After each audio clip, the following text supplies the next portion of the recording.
Hey guys, before you get into the video, just want to let you know, if you use my promo code EEDC at White Mountain Knives, you get 10% off. If you're interested, check out my Patreon. We give bi-monthly giveaways. The Patreon's www.patreon.com/EEDC. Also, check me out on Instagram. I only use that to communicate with you guys, so check me out. Everyday_EDC77. If you guys have questions, want to talk, just hit me up. Alright, enjoy the video, guys. What's going on, guys? My name is Tyler. This is Everyday EDC. Today, I'm responding to an open tag that I so dickishly didn't notice for like a week and a half. My buddy Corey over there at the Practical Blade, thank you for tagging me, my man. I literally watch your stuff the moment it comes out, and I was irritated that I missed this video. You came out with the Off-Grid Knife Scorpion video, and I saw that the day it came out, and I think you came out with that open tag either the same day or really close, and somehow I missed it, and I don't know how that happened. But if I understand this open tag correctly, it is your top 5 beater knives. Now, let me squash preconceived notions for this and kind of once again spin it to my own. I don't have like what I would call beater knives because every knife that I own will get used. Now, I'm not suggesting that the others don't, or the other people with the open tags don't, but what I am suggesting is like I don't, like if I have a hard task, I don't grab like any particular knife based on price. I grab it based on like what I'm feeling for the day and the task at hand. So these knives, this list is not going to be inclusive to budget knives, and actually most of these are not, and it's just the way that the cookie crumbles, I guess, in this situation. It's not to come off as arrogant or anything, it's just I made a pact with myself, and this is crooked. I made a pact with myself that I will never keep a knife that I intend to not use. Therefore, like when I have something hard to do, like I know I'm going to beat up a knife, I intentionally grab something that I would normally hesitate because that forces your mindset into you will use this knife, right? So that's kind of a precursor to what's going on here. What we have on the table here is the steel wheel cut jack. This does not make the list, and I just started carrying it, kind of getting ready for a review for it. And I can definitely see this being a Rat Model 1 comparison knife. I can definitely see this being an all-around knife that I suggest to everybody for the price range that it falls into. And my camera's lowering. Odd. Well, welcome back, guys. That was awkward. My whole camera setup just started drifting down like I was going to lose it.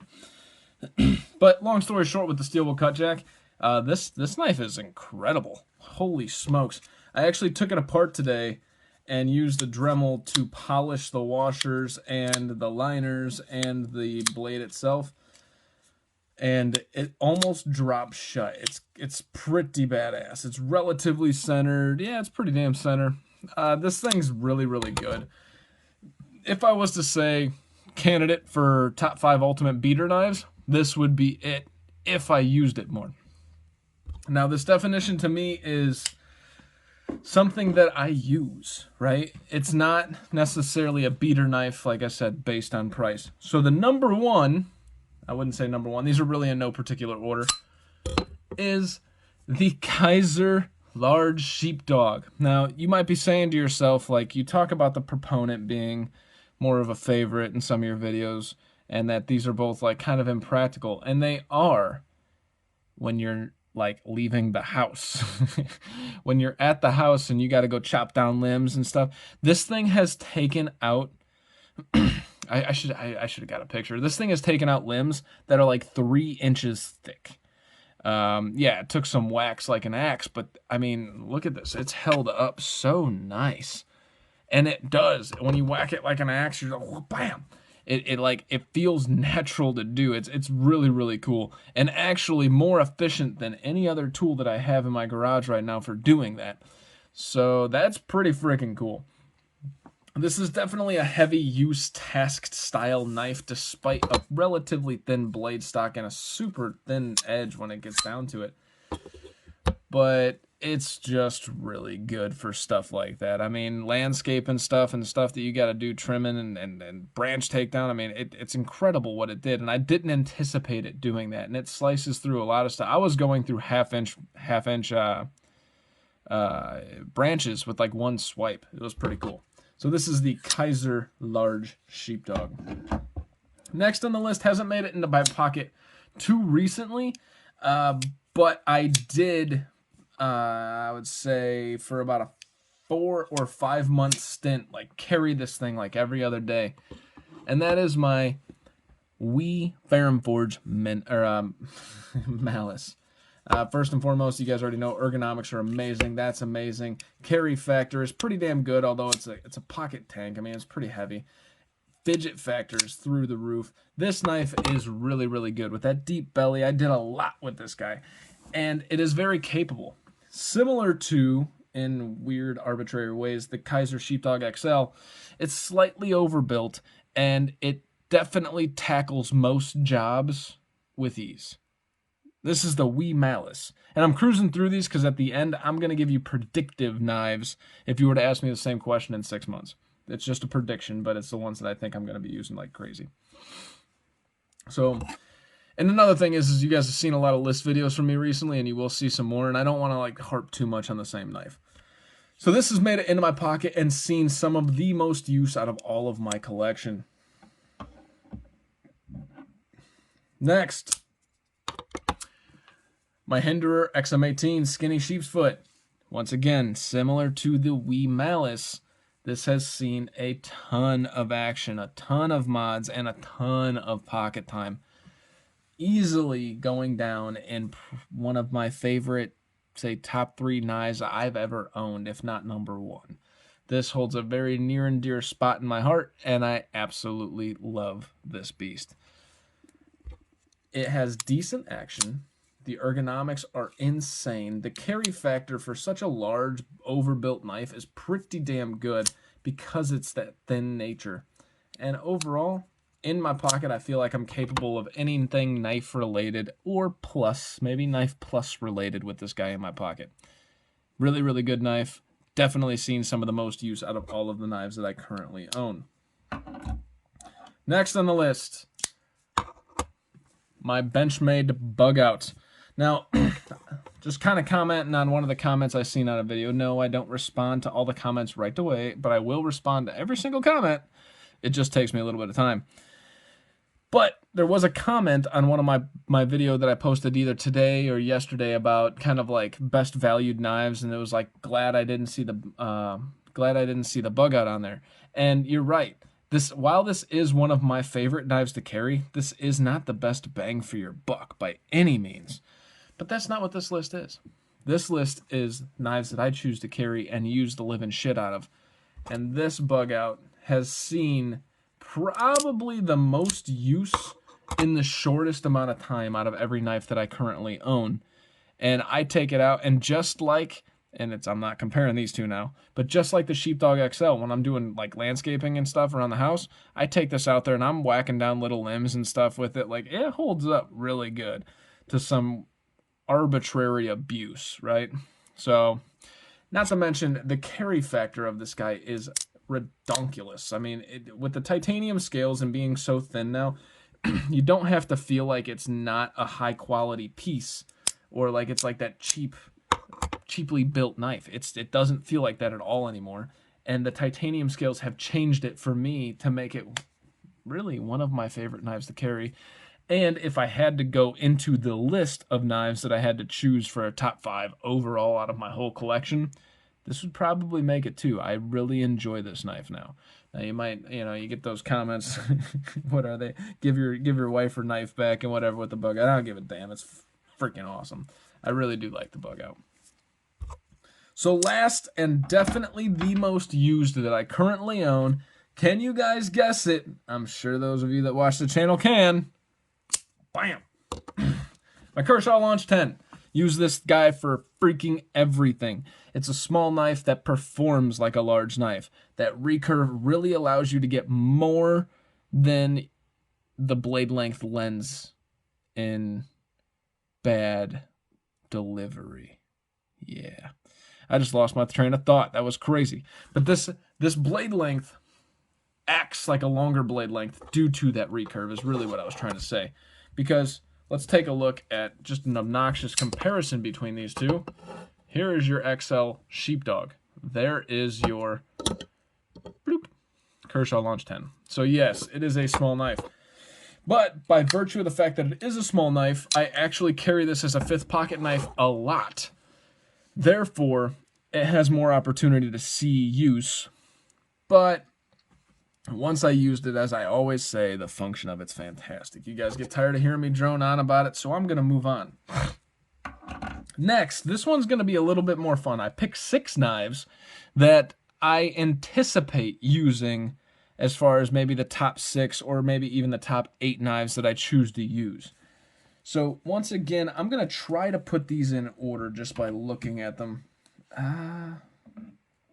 Yeah, we'll go with this.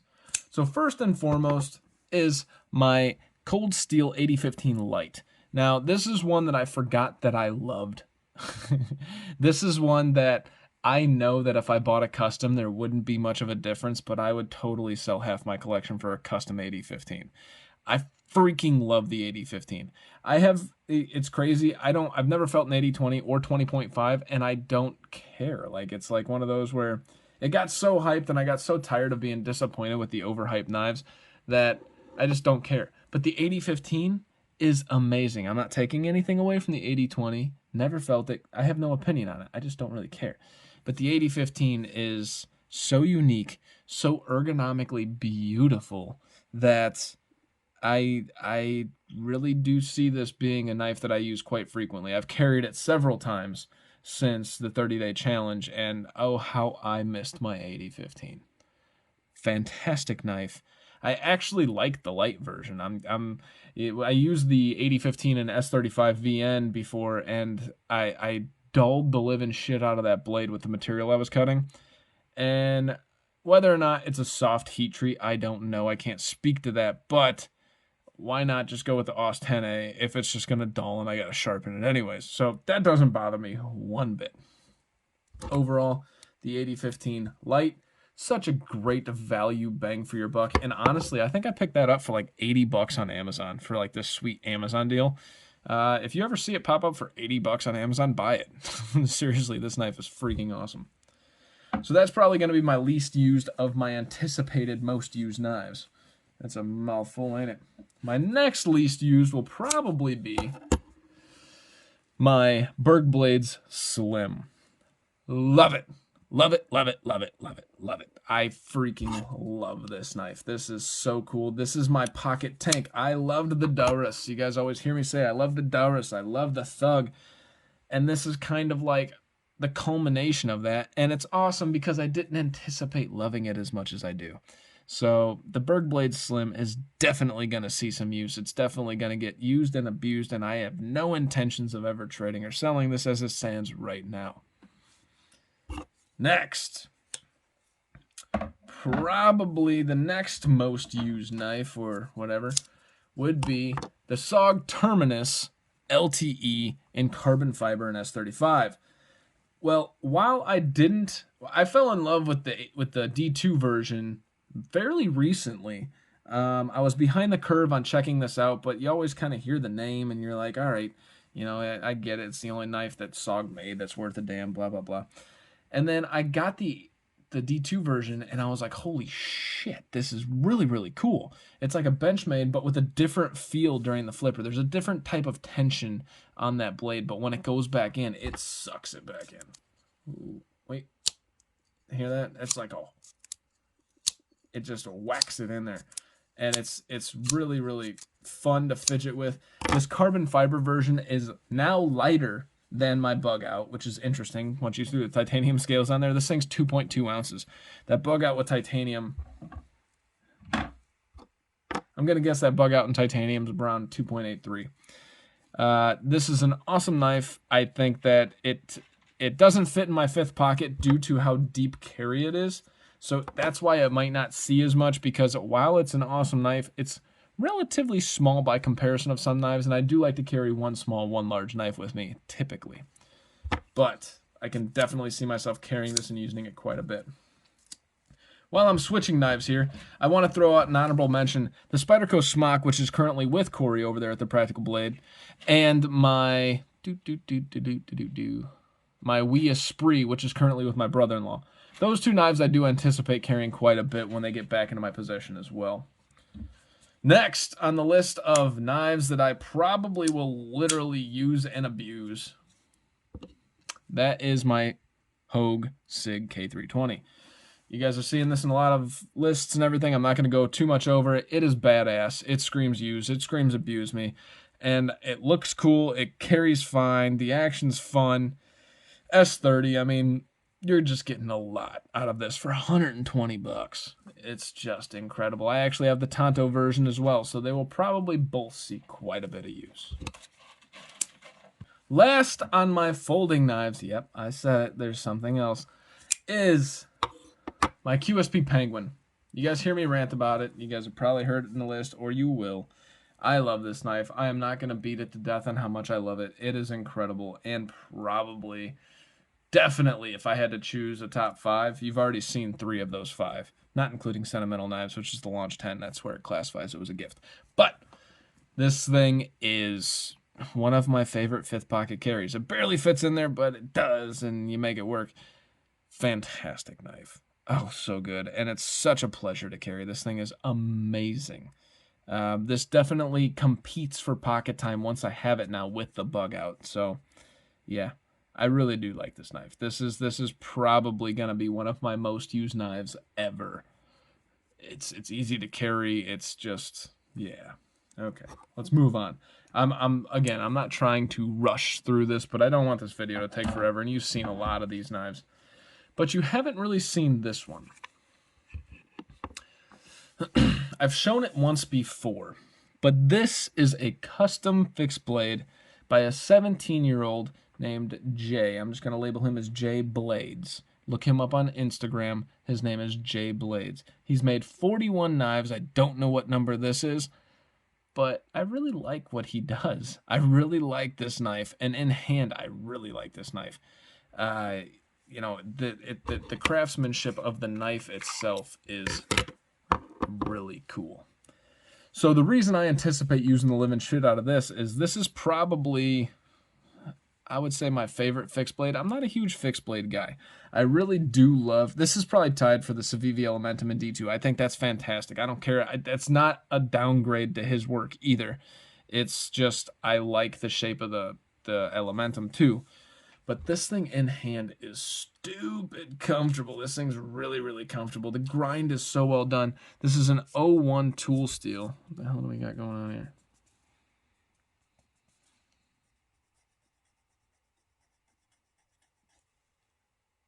That may be rusting already. Look at that. What is that? I need to oil this blade. So this is an 01 tool steel, and what he ended up doing here was like this etching pattern to where you got these lines going this way. Let's see if it can show up. See that? That is so freaking cool. Oh man, is that gorgeous, right? And then there was an acid etch, and it's just, the jimping is in 2 different places, so you have 2 different places to put it. And in hand, it is like the perfect size fixed blade EDC. And it's kind of an honor to have this. It's really, really cool. I'll eventually review this one day when I feel comfortable kind of reviewing fixed blades, you know, and having a lot of use with them. But I'm enjoying carrying one every now and then. And, you know, you can't carry something massive because it's going to scare the shit out of some people that aren't used to knives. I did carry my Proponent today, and it was kind of fun to show it off. People are like, what the f... Yeah, what the F is the right response to that? But this guy is really, really cool. It is really easy to carry. It is relatively heavy in the handle a little bit. And I gave him a little bit of feedback when it came to, you know, as far as... the knife itself was fantastic. There was a little issue with the sheath here. Where is it? There it is. It's a little loose in the sheath. And these don't match up with the tech lock, to my knowledge, unless I'm using the wrong size tech lock. But I don't think they match up with the size of the tech lock. So I was like, you know, you might want to make that for more universal carry. I know most fixed blade guys, I don't know. Anyways, so I'm not talking about the sheath though. The knife is absolutely incredible. Do I have something to cut to show you guys? Because I haven't used this too much, so the edge is probably still really good. Look at that. Butter. Kid makes a wicked edge. That was just insane. This thing is really, really good. He did some really good craftsmanship with this guy. J Blades, guys, go look him up on Instagram. Let's support that kid. Let's bring him up because he does some cool stuff. That's all I got for you guys. This has been my list of most used beater knives, I guess, and what I anticipate to be some of my most used beater knives. No, it's not me flexing to say, hey, you know, I use expensive knives as beater knives. In my opinion, I do not want a knife if I'm scared to use it. And I had to make that decision a long time ago in my collection. So if I have any fear on using it due to the looks or whatever, it's not going to stay. So everything in my collection that is my forever collection is beater knives. I will beat the living shit out of them. None of them are safe. But that's just kind of the way this goes. Joe, Jake, if you guys haven't been tagged yet, Joe's Multi-Tool and EDC. Joe's Multi-EDC. That's what it was. Keep changing your freaking name on me. Joe's Multi-EDC and Jake from Ohio State. If you guys haven't done your 5 most used beater knives, well, here you go. Here's your tag. My name is Tyler. This is Everyday EDC. You guys stay sharp, stay safe, and have a great freaking rest of your day. Hey guys, thank you so much for watching. It genuinely means a lot. If you liked what you saw, please subscribe, hit the thumbs up, leave a comment. If you didn't like it, give me some feedback in the comments below and hit the thumbs down button. In case you guys don't know, I do have a Patreon, which will be listed right here. In that Patreon, we're giving bi-monthly giveaways to just the Patreons based on the number of Patreons that we have in the Patreon. We will also be giving discounts on all the knives that I sell based on the number of patrons. My name is Tyler. This is Everyday EDC. You guys stay sharp, stay safe, and have a great day.